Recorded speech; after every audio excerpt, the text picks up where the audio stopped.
On, bueno, bideo honekin esplikatuko dizuet PIDea nola programatzen den. PIDea programatzeko inberde ditugun pausak azalduko ditut orain. Lehenik eta behin, erabili dugun PLC-a 1055 izango da, 1055 DC, hemen ikusi dezakezuen bezala. Orduan, orain, lehenengo pausuekin hasiko gara. Lehenengo pausotan ikusiko dugu PLC-aren ezaugarriak ikusiko ditugu. PLC-aren ezaugarritan sartze baldin bagea, hemen ikusi daiteke sarrera eta irteerak eren ezaugarriak ikus daitezke. Orduan, lehenik eta behin egin berdeguna da sarreretara jun eta sarreren ezaugarriak ikusi. Hemen ikusten dezuen bezala, guk enkoderra kableatzeko erabiliko ditugun sarrerak izango dira I00 eta I0.1. Eta hemen inputetan sartu ezkero, ikusi dezakezue kanal bakoitzean zenbateko denboran refreskatzen ditun sarrerak. Orduan, denbora hau kasu honetan txikienera pasa beharko da, 0,1 mikrosegundo. Bai, orduan, enkoderra 0 eta 1 kanalean konektatu behar dugunez, bi kanal hauek ezaugarri hauekin jarriko ditugu, 0,1 mikrosegundo. Hau egin eta gero, PLC-aren ezaugarrietan sartzen baldin bagera, hemen PLC-a klikatu eta eskubiko botoian properties edo ezaugarrietan sartu ez gero, hemen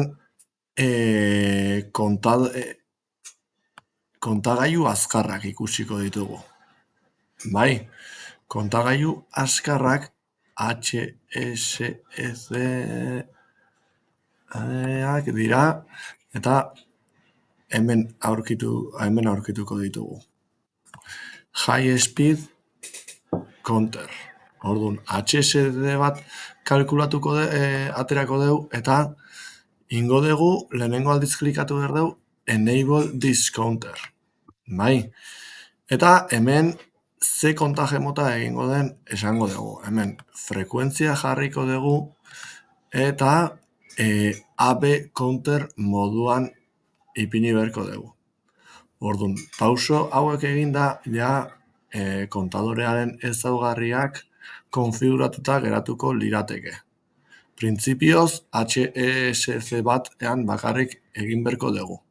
Beraz argi eduki. Enable for this high speed counter hori jarri, klikatu eta hori eta gero frequency AB counter eta hortan sartu beharko duzue.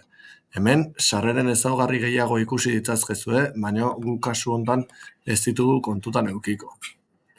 Hemen kasu hontan, bai, indezakegula hemen ikusten duzue hardwarearen pestainan, indezak ez dutela 0.00 bat ditugu. 100 kilohertziokoak dira. Orduan, sarrera horiek aukeratu behar ditugu. Nik hemen sarrera aldatu dezaket.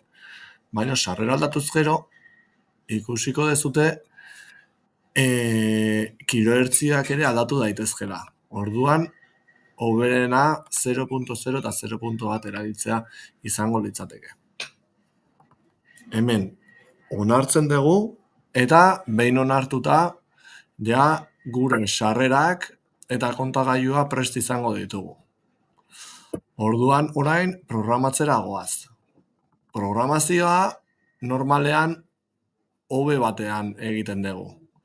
Hobe batean egiten dugunean, hemen programazioa kasu hontan pultsoen sarrera dago programatuta, pultsoen sarrera konbertitzen dugu balio erreal batera, eta guk abiadura metro segundutan nahi degunez, edo milimetro segundutan, kasu hontan, BPR zintaren erradiaren gatik eta biderpi egin beharko da gure abiadura jakiteko. Eta gure enkoderraren ezaugarriak izango dira 600 pultso minutuko. Hori ere kontutan izan beharko dugu. 600 pultso bueltako barkatu.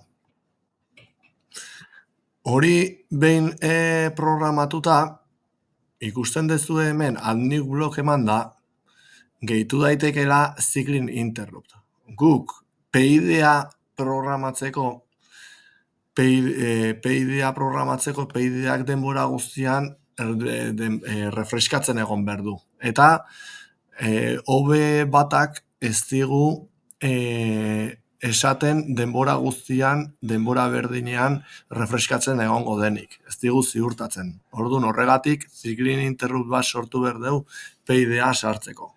Eta hemen cyclic time hortan egokitu dezakegu nahi dugun denbora.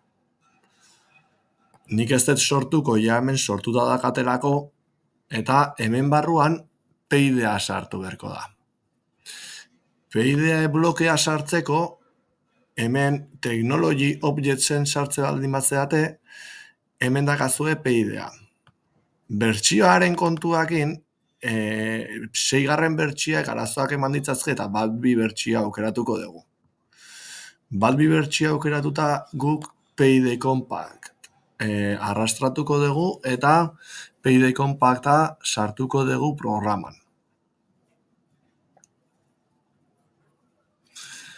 Kasu hontan, PID-aren funtzionamendua zein dan, guk dakaun setpointa edo guk nahi dugun abiadura, guk dakagun sentsoreak ematen digunarek den berdina izatea du helburu PID-ak.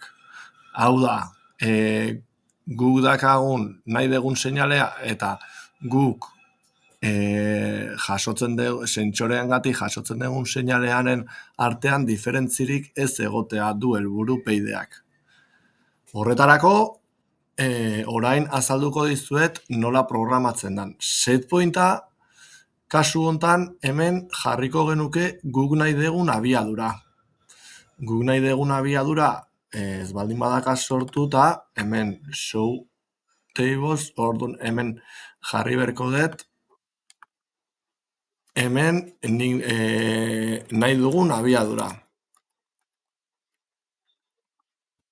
Eta hori MD 104 batean sortu dugu. Vale? Beraz, hemen junberko dugu cycling interruptera eta nik nahi dugun abiadura sartuko dut. Vale? Gero, kasu hontan, enkoderrak daukagunean, enkoderrak ja metro segundutan emango digu abiadura. Orduan, kasu hontan nik abiadura metro segundutan eukiko dugu. Hemen garrantzitsua da, bai nahi dugun abiadura. Eta abiadura erreala dana metro segundutan egotea, bai? Hemen jarriko dut metro segundutan sartuko dugula balioa. Vale, arazorik ez egoteko. Vale? Eta bukatzeko, hemen zerrengan eukiko du eragina. Hau baia gure irteera analogikoan eukiko du eragina. Irteera analogikoa ze izango da? Kasu hontan guk erabiltzen dugu erronkan abiadura, gure bihurgailuaren abiadura kontrolatzeko. Orduan, abiadura. Orduan guk irteera analogikoa kableatuta dakau, dagau kableatuta bihurgailuaren sarreran. Orduan, gure abiadura regulatuko du bihurgailuak. Nola konfiguratuko du barrutik PID-a? Orain sartuko gea, bi aukera ditugu, edo hemengo botoietan eman, edo hemen Technology Objectsetan guk PID-an ere sortzen digu bloke bat, DB bat sortu digu, eta hemen Configuration sartze baldin bagea, ikusi dezakegu hemen parametro desberdinak. Gu kasu hontan abiadurarekin ari baldin bagera, jarriko dugu abiadura. Vale? Urrengo pausua, honek esaten digu gure setpointak eta input pairrak nola ingo duen konparaketa bat guk nahi dugun abiadura eta abiadura realaren artean, eta horren arabera gure irteera modifikatuko du. Gu kasu hontan input per ez dugu erabiliko zezagagur sinale analogikoa orduan zuzenean inputa izango da. Hemen gure prozesuaren abiadura maksimoa. Gure abiadura maksimoa baldin bada adibidez 50 metro segundu, hemen jarri beharko dugu zein den gure maksimoa. Input perren hemen ez dugu zer jarri beharko, guk ez dugulako seinale analogikorik erabiltzen. Hemen erroreak dauden bezala utziko ditugu, hemen PWM-ak ere, irteera hemen esaten digu 100% emango dula edo 0, vale? Hori ere berdin utziko dugu, eta hemen PID-aren konfigurazioa dagoen bezala utziko dugu. Komisioninen sartze baldin bagera, hemen komisioninen dakagun aukera izango da, start emango diogu eta neurketa hasiko da. Eta gure ajustearekin hasiko gera. Ajustean start emango dugu, eta hemen online dagoenean datuen bilketa egingo du eta grafiko bat aterako dugu. Orduan, PID-ak ikasiko du zein dan makinaren funtzionamendua. Behin, gure makinaren ajustea egin eta gero, gure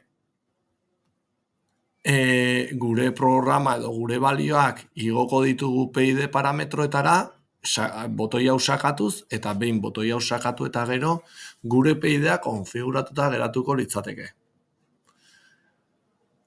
Orduan, hau behin eginda, printzipioz, sistema PID moduan, hau da lazo itxian, funtzionatuko luke. Eta sistema honek beti zuzenketa bat egingo du guk nahi degun abiaduraren artean eta irakurtzen ari den abiaduraren artean. Eta hau izango litzateke enkodera programatzeko bideo laguntza. Zalantzari izango bazenute jarri gurekin kontaktuan. Bale? Bueno, eskerrik asko eta beste egunen batean, beste bideon bat jarriko dizuet